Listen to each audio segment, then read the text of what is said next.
ሙሉ በሙሉ ከኩላሊት ጠጠር በሽታ ለመዳን በሳይንስ የተረጋገጡ ምርጥ መንገዶች። በባህላዊ ሕክምና እንዴት የኩላሊት ጠጠር ሊድን እንደሚችል ብዙ ጊዜ ኩላሊት ጠጠር ያለባቸው ሰዎች የሚያሳዩቸው 6 ዋና ዋና ምልክቶች።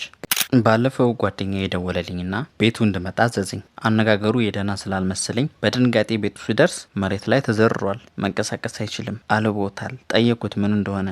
እሱም ጀርባውን እንዳመመውና ንፋስም እንደሆነ ነገረኝ። በዚህ ቪዲዮ ጓደኛ ያጋጥሞ ስለነበረው የኩላሊት ጠጠርና እንዴት በቀላሉ ራሱን ሊፈውስ እንደቻለና ወደ ቀድሞ ጤንነቱ እንዴት ሊመለስ እንደቻለ እነግራችኋለሁ። ምንድነው የተፈጠረው? ጓደኛዬ ጀርባውን በአንደኛው ጎን አካባቢ ላይ ያማው ነበር እና ብዙ ጊዜ ንፋስ ነው እያለ ስቶታል። ይህ የሆነው ከ2 ወር በፊት ነው እና አንድ ቀን በጣም ህመም ተባብሶበት ሆስፒታል ሄድን። ትንሽ ምርመራዎች ካደረጉለት በኋላ የኩላሊት ጠጠር መሆኑንና ይህ የኩላሊት ጠጠር ከ5 ሚሊሜትር እንደማይበልጥ እናም በሽንት ቧንቧው ላይ ተለጥፎ እንደሚገኝ ተነገረን። የኩላሊት ጠጠር ማለት ጠንካራ የሆነ በኩላሊት ወይም በሽንት ቧንቧ አካባቢ ላይ የሚፈጠር ጠጠር ነው። ይህ ጠጠር እንደ ካልሲየም ኦክዛሌት፣ ፎስፌት ያሉ ቅንጣቶች መብዛት ቀስ በቀስ በመጠን እየጨመሩ በመሄድ ጠጠር እንዲፈጠር ያደርጋሉ። የኩላሊት ጠጠር ብዙ ጊዜ በመጠን የተለያየ ሲሆን ይህም ከአንዲት ፍሬ አሸዋ እስከ ቴብል ቴኒስ መጫወቻ ኳስ ድረስ ሊያክል ይችላል።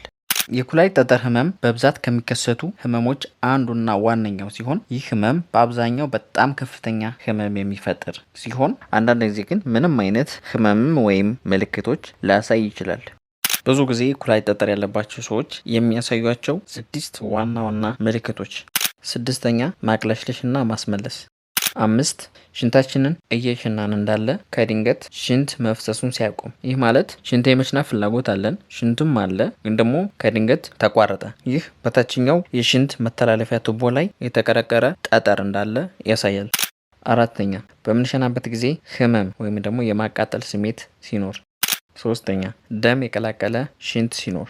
2ኛ ተደጋጋሚ የሆነ በሆድ አካባቢ ላይ የህመም ስሜት ሲኖር። 1ኛ ቶሎ ሽንት መምጣትና አጣዳፊ የሆነ ሽንት የመሽናት ፍላጎት ሲኖር። ይህ በሽንት ቧንቧ ፊኛ ላይ ጠጠር እንዳለ ምልክት ነው። እነዚህን 6 የኩላሊት ጠጠር ምልክቶች ከታየበው በተለይ ደግሞ ከ6ቱ ውስጥ ቢያንስ ከ3ቱ በላይ ከታየበው አስፈላጊውን ምርመራ ማድረጉን አይዘኑ። ከኩላሊት ጠጠር ሙሉ በሙሉ ለመዳን ብዙ ሰዎች ተጠቅመውባቸው መፍትሄ ያገኙባቸውና በሳይንስ የተረጋገጡ ምርጥና ቀላል ማንኛውም ሰው ሊጠቀምባቸው የሚችሉ መንገዶች። ማሳሰቢያ፣ እነዚህን መንገዶችን የሚጠቀሙ የኩላሊት ጠጠር ያለባቸው ሰዎች የኩላሊት ጠጠሩ ከ6 ሚሊሜትር ያልበለጠ መሆኑን ማረጋገጥ አለባችሁ። ከ6 ሚሊሜትር በላይ የሆነ ግን ፋርዘር ትሪትመንት ያስፈልገዋልና ባትጠቀሙት ይመከራል። ምክንያቱም ለውጥ ላታገኙበት ትችላላችሁ። በቤት ውስጥ የሚዘጋጁ ሞቅ ያለ ውሃ በሎሚ ጭማቂ መጠጣት። ሎሚ በተፈጥሮ ሲትሬት የሚባል ኬሚካል አለው። ይህ ኬሚካል ብዙ ጊዜ ከሚከሰቱና ዋነኛው የኩላሊት ጠጠር አይነቶች ውስጥ ከሚመደበው ካልሲየም ኦክዛሌት የሚባለውን የኩላሊት ጠጠር አይነት ይከላከላል። እንዴት ነው የሚያደርገው? ይህ ሲትሬት የሚባለው ኬሚካል ካልሲየም እና ኦክዛሌት እንዳይገናኙና ካልሲየም ኦክዛሌት የሚባለውን የኩላሊት ጠጠር አይነት እንዳይፈጠር ያደርጋል። ምክንያቱም ሁለቱ ተገናኙ ማለት የኩላሊት ጠጠር እንዲፈጠር ምክንያት ይሆናል ማለት ነው። ይህ ሲትሬት የሚባለው ብዙ ጊዜ በሎሚ ላይ የምናገኘው ጠቃሚ ነገር ትናንሽ የኩላሊት ጠጠር አይነቶችን በማሟሟት ትልቅ ከመሆናቸው በፊትና ተሰባስበው አደጋ ከመፍጠራቸው በፊት በማሟሟት ከሰውነታችን እንዲወገዱ ያደርጋል። ሌላኛው በቤት ውስጥ ልንጠቀመውና አንዳንድ የመከላከያ እና የማስወገጃ መንገድ የሚቆጠረው በየቀኑ ብዙ ውሃ መጠጣት ነው። ጥናቶች እንደሚያሳዩት ከሆነ በየቀኑ በትንሹ እስከ 3 ሊትር ውሃ መጠጣት በጤናችን እጅግ ጥቅም እንዳለው ሁላችንም የምናውቀው ነው። በተለይ ደግሞ በሽንት ቧንቧ አካባቢ ተለጥፎ የሚገኙ የኩላሊት ጠጠሮችን በማሟሟት ጥርግርግ አድርገው በማስወጣት ፍቱን መፍትሄ ነው። ምክንያቱም ብዙ ጊዜ ሽንታችንን በሸናን ቁጥር ብዙ የኩላሊት ጠጠር የመውጣትና የመወገድ ቻንሳቸው ብዙ ስለሆነ ከዓለም ሳይንስ አለፍ ብለን ባህላዊ ሕክምናውንም አይተናል። በባህላዊ ሕክምና እንዴት የኩላሊት ጠጠር ሊድን እንደሚችል የባህላዊ ሕክምና ጠበብቶችን ጠይቀናል።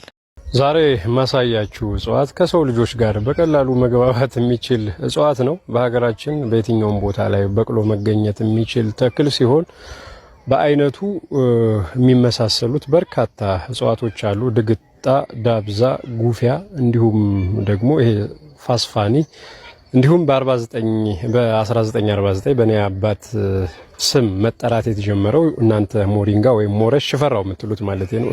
የዓለም አቀፉ ማህበረሰብ ይህን እጽዋት ከሰው ልጆች ጋር መግባባት እንደቻለና የኩላሊት ጠጠር ፍጹም አስወጋጅና ሁነኛ መፍትሄ መሆኑን ማረጋገጫም ሰጥተውታል። Have you heard of the plant called Shankapiedra? Nope. Know that plant breaks kidney stone when they have never seen a kidney, and they've probably never seen a kidney stone, but they call that plant a stone breaker. እንግዲህ እንደሰማችሁት ነው። የኩላሊት ጠጠር ያለባችሁ ሰዎች ይሄን ተክል በመውሰድ ችግሮቻችሁን በቤታችሁ መፍታት ትችላላችሁ።